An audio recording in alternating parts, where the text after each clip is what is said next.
one or two of the jokes that I've read, I've seen in people's acts now, but slightly updated. In the days when Bullseye was everyone's favorite family entertainment, Jim Bowen was a famous face. From the memorable opening jingle that introduced him to his distinctive voice as the show's presenter, everyone knew who he was. Jim became a billionaire as the show's favorite presenter, and his renown skyrocketed along with its success throughout the 14 years it ran. He shocked everyone with the amount he left behind in his will when he passed away. For what reason did Jim's death come as such a shock to his loved ones? Let's get down to brass tacks and find out what happened to Jim's £1 million. Early day. In Heswall, Wirral, Cheshire, Jim Bowen's mother was single when he was born. It is uncertain what happened to her thereafter, but Jim found his way to an orphanage in Wirral. Joe and Annie Whitaker, a working-class couple from Clayton Le Moors, Lancashire, adopted him. Annie was a weaver at Atlas Street Mill, and Joe was a bricklayer at Accrington's Norrie brick plant after serving in World War I.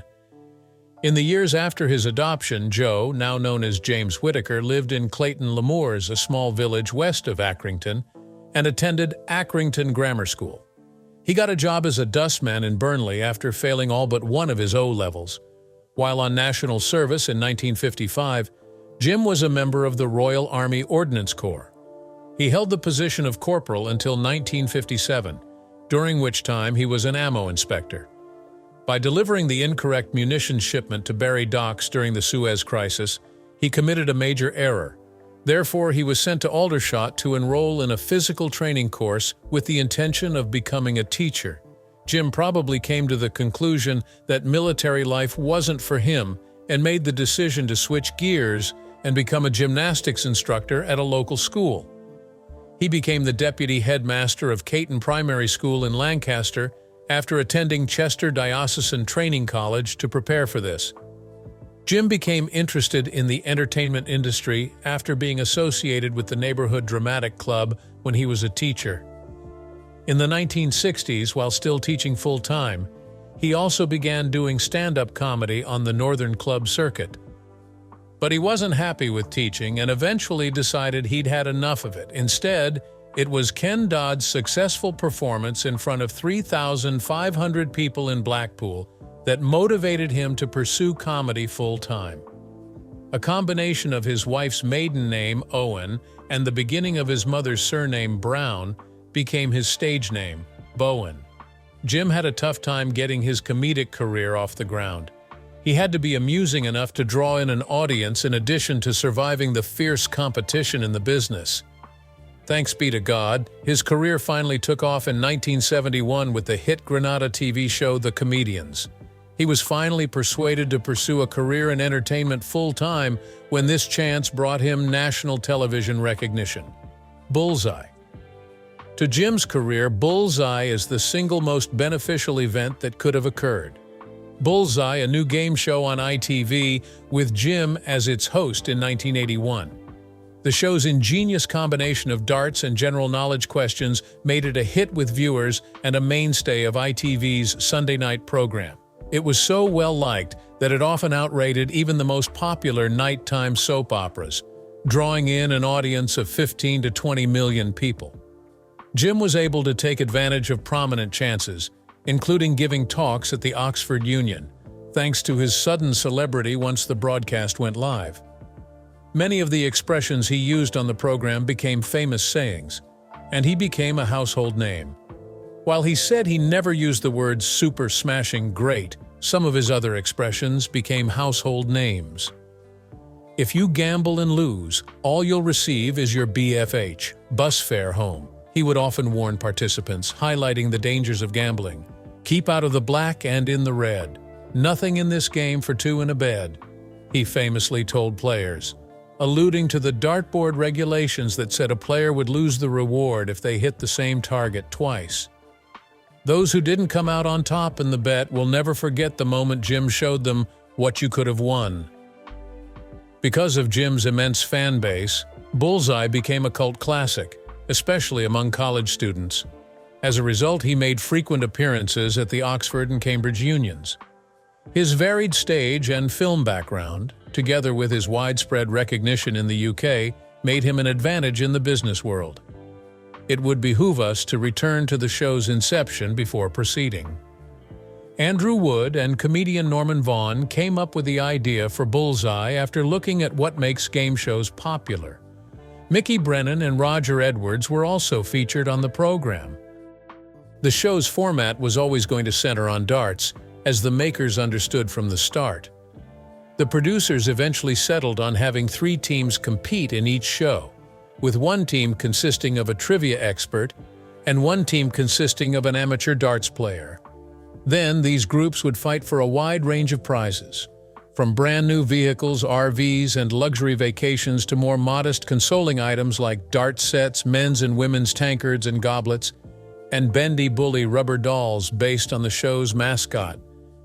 It was just a matter of finding the ideal host to bring everything together before this fantastic concept could take sail. Jim was an obvious choice since they understood they needed someone who was both funny and a terrific host. With his magnetic presenting and the innovative combination of trivia and darts, the program became an iconic part of British television history. Jim freely admitted that his personal shortcomings, which he playfully called being an absolute prat, were a big part of why he was so popular on Bullseye. But he had a far from easy road to success. He remembered thinking he could manage a game show since he was a decent stand-up comedian. From that vantage point, it seemed to be a direct route to fame. I was awful at first, but when I got going, I saw how talented Bob Monkhouse was.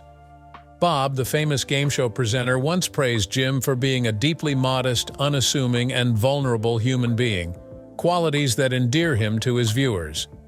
Jim and the crew had it tough in the beginning, but he went on to become one of the most iconic game show presenters of all time. He claims that the first 2 episodes were filmed in a single night before the president of Light Entertainment told them to trash them the next day. An automobile worth £64,000 had been won by someone. Additionally, he said that his agent was the one who saw the shows first and swiftly cut ties with him. Nonetheless, he would always be grateful to director Peter Harris for never telling him he was terrible. He decided to treat him to Chinese food instead and give him some tips on how to boost his performance. The next day, they taped 2 further performances, and they were only slightly better. As they went through the ordeal of recording 13 episodes in all and airing the finest one first on a Monday. At 7 o'clock in September 1981, Jim's wife Phyllis was there for him every step of the way. While on break, he recalled seeing it with Phyllis at home and wanted to know her thoughts. At first, nobody said until she finally spoke out, saying, "I should probably brew a cup of tea." After losing 7.5 million viewers in the first week, Jim began to despair that his career was ended. But for some reason, beginning with the 9th program, the numbers began to rise. With a chuckle, Jim recalled this time, and said he thought people tuned in because they couldn't believe how terrible it was. "It had to get better," he said, "because I bet they went to the pub on Sunday nights and talked about this idiot Jim Bowen on TV." Unfortunately, such was not the case. "Wow, it's really going to new extremes," was a common comment made 10 weeks in.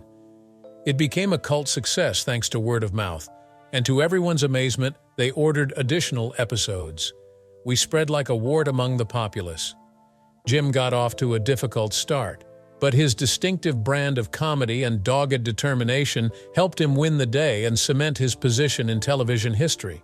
Bullseye had a 5-year waiting list to be a member of the audience, and an incredible 12,000 applications each year when it was at its most popular. The majority of the catchphrases, which Jim remembered from memory, were not written, but he quickly became known for them. The next time you hear the expression, "Look what you could have won," remember that it was Jim's brilliant idea. The only candidates to ever win speedboats resided in top-floor apartments in Coventry, he did mention, adding that he still couldn't believe they had them as prizes. Just so we don't destroy your childhood memories, Jim also brought up the fact that he wasn't the one who started the entire smashing thing. Jim really repeated it 30 times in one presentation, but it was Terry Wogan's radio program when he revealed that he had counted. By the fourth season, Jim had almost mastered hosting the program, although he still made a few silly mistakes here and there. He did concede, however, that there were plenty of comical errors along the way. He said that on It'll Be All Right, on The Night, there were always his outtakes, and he remembered an embarrassing gaffe he made during the miners' strike. He inquired about a contestant's occupation, and the individual replied, "I'm a miner, Jim. I've been out of work for 9 months." In his surprised response, Jim used the word smashing. Another thing that made the questions funny was how easy they were to answer. The questions were also criticized for being too simplistic, such as, who came second in the previous war? Some of the participants' IQs didn't even reach room temperature, so it wasn't always the brightest bunch. The query and response were read out by me once by mistake. The competitor continued to say Chicago when asked, "Where was President Kennedy assassinated?" "In Dallas." When participants attempted to share their prizes, tensions flared.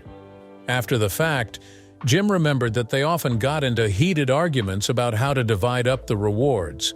After all, a fully equipped kitchen isn't something that two roommates can just divide and conquer.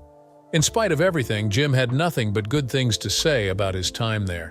His audience was in fits of laughter as he recounted memories of the play. In September 1981, ATV's Bullseye premiered on Monday evenings. Sunday afternoons became the new airtime for the program by 1982, and Tony Green, a professional darts commentator and referee, became a co-host to keep score. Roughly 17 million people tuned in because of this tweak. Bullseye had a Saturday afternoon viewership that was never satisfied with the show's run from 1993 to 1995. Curiously, in 1996, preparations were underway for a 15th season. However, Andrew Wood ultimately determined that the show's popularity would be negatively impacted by the suggested upgrades and alterations from Carlton and the ITV network, therefore the plans were shelved. Still, Bullseye managed to draw in as many as 10 million people even after its first 14-year run ended. However, fans were ecstatic when, after an 11-year hiatus, the program was resurrected for a new season on the Digital Channel Challenge. Dave Spikey and Tony Green are back as hosts and co-hosts for this new series that Granada produced in the Leeds studios of Yorkshire Television.